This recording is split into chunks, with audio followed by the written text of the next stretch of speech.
सलाउद्दीन ओवैसी जी।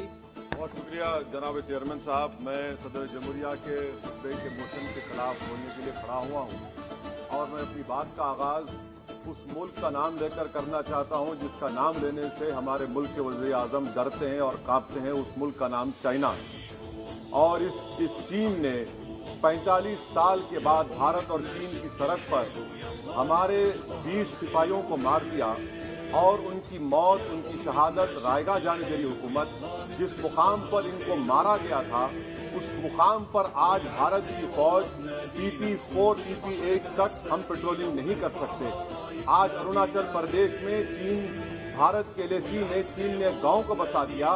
ये सरकार चीन से लफ्जी तौर पर इस बात का एहतजाज करने की ताकत नहीं रख सकती कि आपने भारत के LAC के अंदर एक गांव को बना दिया।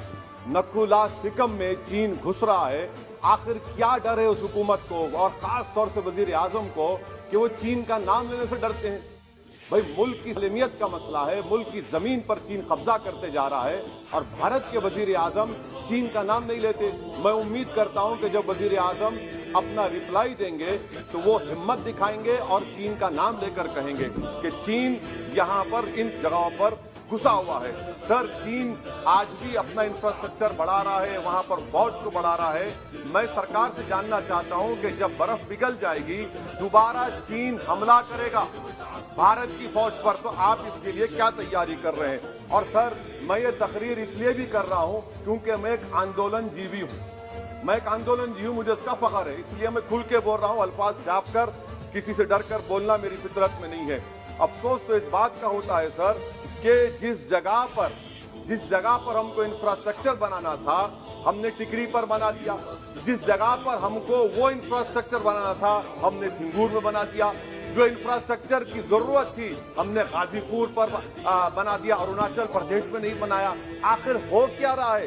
क्या किसान से जो बर्ताव किया जा रहा है वो ऐसा लग रहा है कि वो चीन की फौज बनी हुई है और जो चीन की फौज से बर्ताव किया जाना था आप किसानों से कर रहे हैं। तो मैं इस हुकूमत से जानना चाहता हूं कि इंफ्रास्ट्रक्चर और ये किसानों से क्यों जुल्म किया जा रहा है? सर, यहाँ पर ये तीनों कानून को लेना पड़ेगा वापिस, आपको आपकी अना को थोड़ा मिटाना पड़ेगा और तीनों कानून को वापस लेना पड़ेगा। सर, यहाँ पर मेरे को साहिर लुधियानवी का एक शेर याद आ रहा है। मैं साहिर लुधियानवी के साथ माजरत के साथ उस शेर में तरमीम करके कहना चाहूंगा कि जो मौजूदा हालात पर के साहिर लुधियानवी का शेर को थोड़ा तब्दील करके कि चीन पर करम, किसानों पर सितम, रहने दे थोड़ा सा भरम, ऐ जाने वफा ये जुल्म ना कर। ये साहिर लुधियानवी ने कहा था। हाँ, आपसे पूछ के करेंगे क्या? आप तो टुट्टे शायर है, ना शायरी आती आपको, ना ज़ौक़ है, ना कुछ है, बोले जाते हैं क्या क्या बोलते हैं आपको ही मालूम। बहरहाल सर, ये जो किसानों का कानून है इसमें क्या काला है? काला इसमें यह है कि इस हाउस को एग्रीकल्चर स्टेट सब्जेक्ट है और कहां लिखा है संविधान में? एंट्री 14, एंट्री 28, शेड्यूल 7 में। और ये फेडरलिज्म के खिलाफ है। केशवानंदा भारती खास तौर पर कहता है कि फेडरलिज्म बेसिक स्ट्रक्चर है, तो यह सबसे बड़ा काला है। और सर, ये पूरा किसानों के एजिटेशन से क्या बात मालूम हुई कि सरकार को इस लोकसभा की अजमत, इसकी खूबसूरती की कोई इनके पास हैसियत नहीं है। सरकार इस ऐवान से डरती नहीं है। सरकार किससे डरती है? जब लोग रोड पर निकल कर आते हैं तो मोदी जी की नींद हराम हो जाती है। तो वही आप पैगाम दे रहे हैं कि लोग रोड पर निकले तो सरकार कहती है कि हम 1.5 साल तक कानून को मुलतवी कर देंगे। अरे आप कैसा बोलते? क्या इस ऐवान की तौहीन नहीं है? क्या आप यहाँ पर कानून अपनी ताकत की बुनियाद पर बनाते हैं और इस लोकसभा की अजमत को निस्तनाबूद कर देते हैं? तो ये बात आपने पैगाम दी कि जब लोग रोड पर निकल कर आते आप डरते हैं। आप बनाओ CAA के रूल्स, इंशाअल्लाह हम दोबारा रोड पे निकलेंगे, पूरे भारत में उसके खिलाफ एहतजाज होगा। सर, तीसरी बात, सबका साथ, सबका विकास, सबका विश्वास, ये भी झूठ है। क्यों झूठ है? बाबरी मस्जिद के डेमोलिशन का केस आता है, जजमेंट आता है और केस में कहा जाता है किसी ने नहीं तोड़ा। अगर सरकार उस जजमेंट के खिलाफ अपील क्यों नहीं करती? एक क्रिमिनल एक्ट सुप्रीम कोर्ट ने कहा डेमोलिशन ऑफ बाबरी मस्जिद को।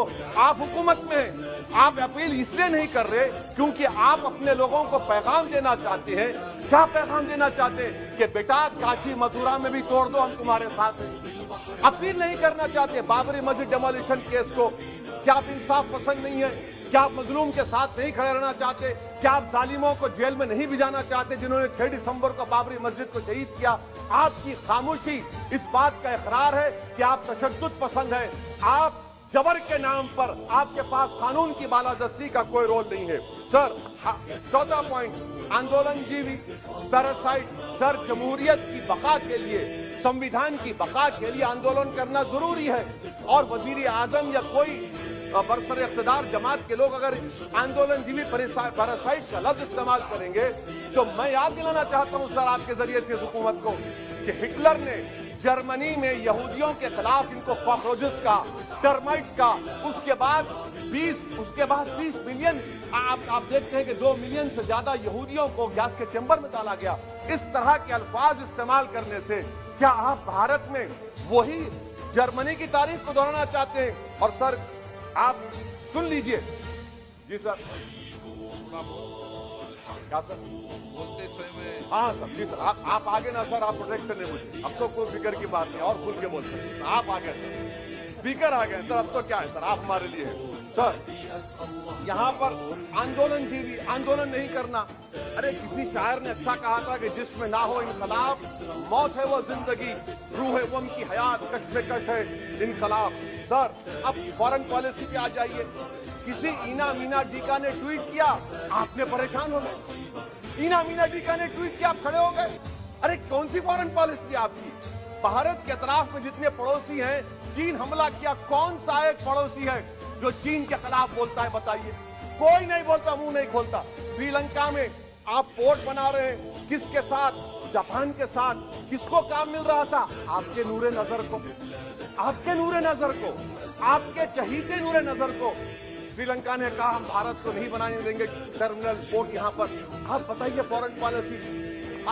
सर, नेपाल का वजीर आजम कहता है कि भारत से ताल्लुकात उस वक्त तक बहाल नहीं होंगे जब तक कि भारत नेपाल की जमीन वापस नहीं करता। कहां सो रहे हैं सर आप? पड़ोस में कोई हमारा दोस्त नहीं है। चीन बांग्लादेश से कोविड की बात करता है, अफगानिस्तान से अमेरिका छोड़कर जा रहा है। क्या आपके पास कोई पॉलिसी है गनी हुकूमत को सपोर्ट करने की? आपके पास कोई पॉलिसी नहीं है। अच्छा सर, एफडीआई का मतलब आप समझाता हूं। एफडीआई का मतलब यह है कि 5 फरवरी को ब्रैड शर्मन जो अमेरिका के रिप्रेजेंटेटिव, उनके पास भारत के अमेरिका के सफीर गए, तो ब्रैड शर्मन ने ट्वीट कर कहा कि भारत सरकार को इंटरनेट खोलना चाहिए, भारत सरकार को पीसफुल प्रोटेस्ट करना चाहिए। कौन होता है ब्रैड शर्मन जो भारत को सिखाए? ये एफडीआई है। और भारत सरकार का डिप्लोमेट, एम्बेसडर बैठकर उनका लेक्चर सुनता है। और उसके बाद क्या होता है? 3 दिन के बाद आप कश्मीर में इंटरनेट खोल देते हैं। ये आप एफडीआई कर रहे हैं, हम नहीं कर रहे हैं। अच्छा, बात कश्मीर की आई। कौन है इम्तियाज, कौन है अबरार, कौन है इब्रार? इनको शोपियान में एनकाउंटर पर मार दिया गया, प्रूव हो गया। और ब्रिगेडियर आरा सेक्टर का जिसने इनको टेररिस्ट कहकर मारा, उसको अवार्ड देते हैं आप। सर, इन मरने वाले कश्मीरियों के लिए कौन रोएगा? क्या वजीर आजम रोएंगे?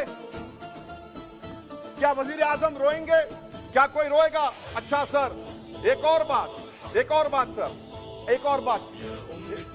हाँ, एक और बात आई कि शादी के घर में गुस्सा होता है। अरे ये कौन सी शादी की बारात है कि 18 लाख करोड़ टैक्स मिलता है और 36 लाख करोड़ ये सरकार खर्चती है? क्या शादी कर रहे हैं आप? वाह वाह, माने वाकई में आपकी इकोनॉमिक पॉलिसी को सलाम कि 18 लाख करोड़ टैक्स में मिलते हैं, 36 लाख आप लोग शादी में खर्चते हैं। मुबारक हो आपको, बड़ी शानदार घर है ये शादी का। अच्छा सर, दिल्ली का लॉ एंड ऑर्डर, 1 साल में 3 बड़े दंगे हो गए। एडवोकेट पुलिस, उसके बाद CAA का राइट हुए 50 से ज्यादा, उसमें लोग मारे गए। 20 से ज्यादा मसाजिद को नुकसान जला दिया गया। 26 जनवरी। सर, क्या ये सरकार जिम्मेदार नहीं है? 2 मिनट सर, क्या ये सरकार जिम्मेदार नहीं है? आपकी सरकार है, आपका होम मिनिस्टर, आप रोक नहीं पा रहे। आपकी कमजोरी और आपकी नादानी की वजह से, आप में दूरअंदेशी नहीं है, आप उसको अलाउ कर रहे हैं। और फैजान के कातिल कौन है? क्यों नहीं पकड़ा फैजान के कातिल को आपने अब तक? जिन बच्चों को रोड पर मारा जा रहा था, जनगण मन बोला जा रहा था, एक तो आप तब तक नहीं पकड़े आप। अच्छा सर, आखिर में मैं आपके याद दिलाना चाहता हूं कि इसमें एस्पिरेशन डिस्ट्रिक्ट 11 में से 20 बैकवर्ड डिस्ट्रिक्ट नीति आयोग के सीमांचल मुस्लिम डोमिनेटेड है। सीमांचल में कटिहार, पूर्णिया, अररिया है। सर, पूर्णिया का एयरपोर्ट सिविल टर्मिनल का काम क्यों नहीं होता सर? अब आ जाइए सर माइनॉरिटीज पर। 3 स्कॉलरशिप स्कीमें मैं पुकार रहा हूं, मुतालिबा कर रहा हूं कि डिमांड करो। सरकार ने 2020-21 में 3 स्कॉलरशिप के लिए 2265 करोड़ का ऐलान किया। कितने पैसे आपने दिए? सबका साथ, सबका विकास, सबका विश्वास, 436 करोड़। किसको झूठ बना रहे हैं आप? पढ़िए आप लोग। अच्छा सर, उसके बाद आप देखिए कि कितने लोगों को स्कॉलरशिप, कितने माइनॉरिटी स्कॉलरशिप नहीं मिली। 42 लाख 36,000 माइनॉरिटी स्कॉलरशिप नहीं मिली। और सबसे ज्यादा इलिटरेसी मुसलमानों की है, लेडीज की है। आप भूलते नहीं है। इसीलिए सर मैं आखिर में आपके जरिए से हुकूमत से अपील कर रहा हूं कि आंदोलन होगा, नाइंसाफी के खिलाफ आवाज उठेगी, संविधान को बचाया जाएगा। नरेंद्र मोदी भारत के वजीर आजम है, दिल्ली सल्तनत के बादशाह या जहां बना नहीं है। जिल्लेलाही का दौर खत्म हो चुका है, जहां बना का दौर खत्म हो चुका है। मोदी की आंखों में आंखें डालकर उनकी गलतियों को बोला जाएगा। इसलिए शायर ने कहा था कि जो चुप रहेगी ज़माने खंजर, लहू पुकारेगा आसली का। बहुत बहुत शुक्रिया।